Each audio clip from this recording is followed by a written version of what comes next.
part? It's, the Guiding Lands. Yeah, it is. Why did you bring me here? You haven't been here in months. Well, so, it's not like it's a problem. It's been completely overgrown. Every zone has 24 monsters in it. Oh my god, that's a problem. Don't worry, I've brought plenty of banishing balls. Ladies, gentlemen, and monsters of all ages, welcome back to a place many people have stopped going to, the Guiding Lands. Personally, partially due to this game being my day job, I've played the Guiding Lands on and off pretty regularly from the very start of the expansion, enough to experience each little update along the way as it's been added, slowly changing it and molding it into what I believe is a near perfect Monster Hunter Endgame, at least for those who are willing to submit to what it offers. Potentially endless hunts, where you hunt one monster after another, after another, after another. But Cotton, I don't want to just hunt random monsters. Well, you lovely hunter, you don't have to.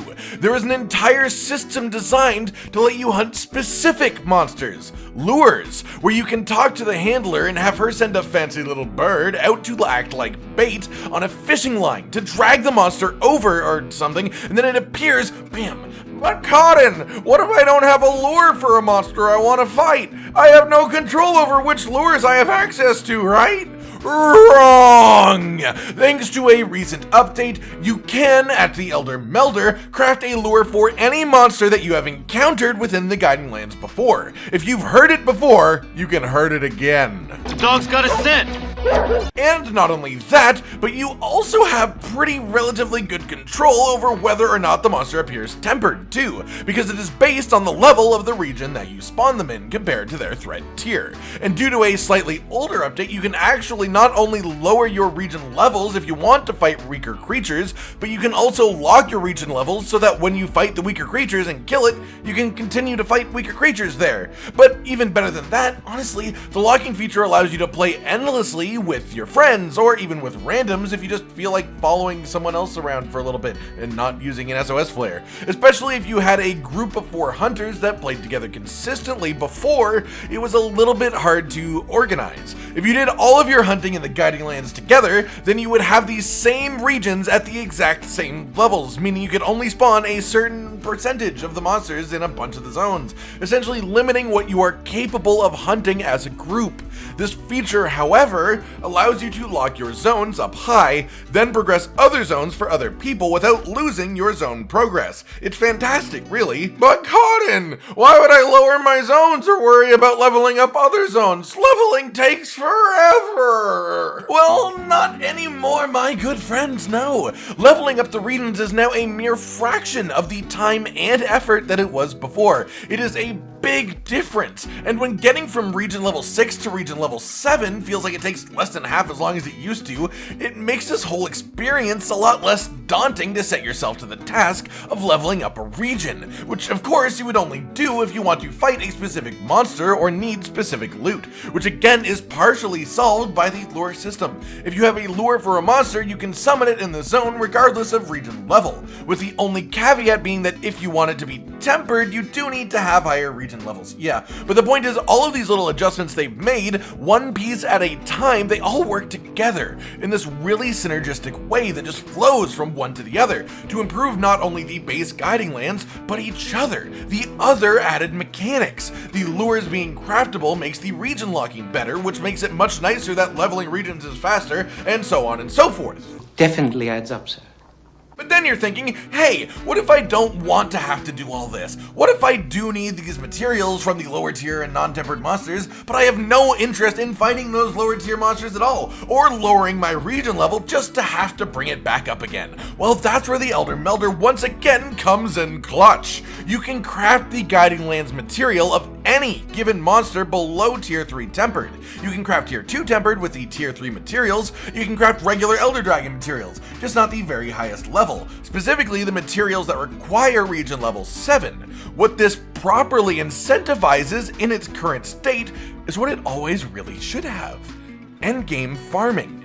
If you hunt a tempered Elder Dragon in the Guiding Lands, you can use the materials that you get from them to make things from any lower tier monster that you have previously collected the parts of, which means that you can have 3 of your zones fixed at level 7 permanently, and just lure out whatever endgame high tier tempered monster you want to fight from each of these zones, play either by yourself or with your friends, or fire off an SOS flare. You get great Spirit Vein gems. I don't want any more Spike and Flame gems, which are just useful for augmenting literally every rarity 12 item in the game and then some, and so you can never really have enough of these if you like to build sets and change armor, and especially if you're one of those edgy kids that's into the elements these days as a result of Latreon showing up, like me. And all the while, you can not only gain these great Spirit Vein gems, but also the Tempered Elder Guiding Lands material that can be used to create the lower tiers of materials, as well as tons and tons of fuels for your Steamworks if you're mining while you're there, which is just full of bonus materials, especially during events where you can get decorations from it from using the tickets at the Melder. But really the only thing, if you want to hunt difficult and challenging monsters for the most rewards possible, is that you can only have 3 regions at level 7 at one time. So if you need specifically the tempered material of an Elder Dragon not lurable to one of your 3 zones, you have to join someone else. Or, and this is the best part guys, you can choose to sacrifice one of your existing regions, adjust it down to level 1, then craft a bunch of Elder Dragon lures for the region that you want to level, and fire them off one by one after another until you hit level 7 in that region in no time. The system feeds into itself just so seamlessly. That's called synergy. And then there's my favorite part, the part I think some people miss just a little bit.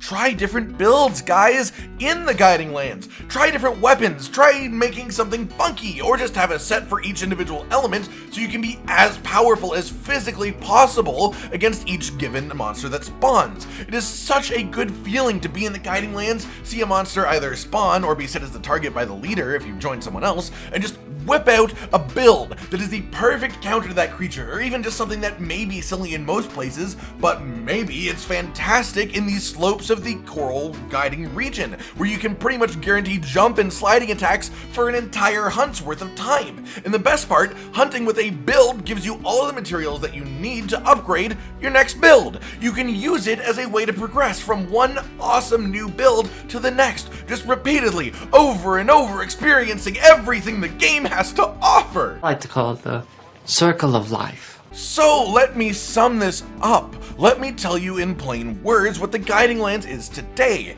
It is a massive map with zones of each region intertwined with each other that offers the potential of a near endless hunting session. One monster after the next, after the next, after the next, either chosen by you or given to you at random by the spawns of the map. As you level your regions, your foes will become more challenging, and the rewards will become greater alongside it, while still allowing you to craft all previous tiers of reward. You have more control in the Guiding Lands now than ever before. And in my opinion, if this is how it was at the release of this expansion of Iceborne, if this is how the system worked the very first moment that Iceborne came out, I think the community as a whole would have fallen in love with the system near unanimously. It's just a shame that this beautiful endgame all came together to its near perfect state now, so late in the expansion, when so many people have already given up on the Guiding Lands as a fun and viable hunting experience. So today, I say, ladies and gentlemen, if you had previously given up on the Guiding Lands, you should probably give it another shot. As someone who hasn't experienced older style Monster Hunter Endgames, I've not really played Endgames before this generation, all I can really compare it to is base Monster Hunter World. But man, this is so much more fun than base World's just decoration, farming, tempered investigations, guys. It is so much better. It feels like a fully fleshed out system now that you can just devote yourself and actually get rewards that matter along the way. And I personally have grown to love it as it has evolved alongside Iceborne as a whole. Alright everyone, I've been Cotton Dinosaur, and this has been a look back at the Guiding Lands, the endgame lost in time. Do those of you who still hunt in the Guiding Lands enjoy it as much as I do now? If you'd taken a vow of silence away from the system, would you be willing to give it another try? Like if you liked the video, subscribe and hit the notification bell for more, and most importantly, ladies and gentlemen, until next time, stay sweet.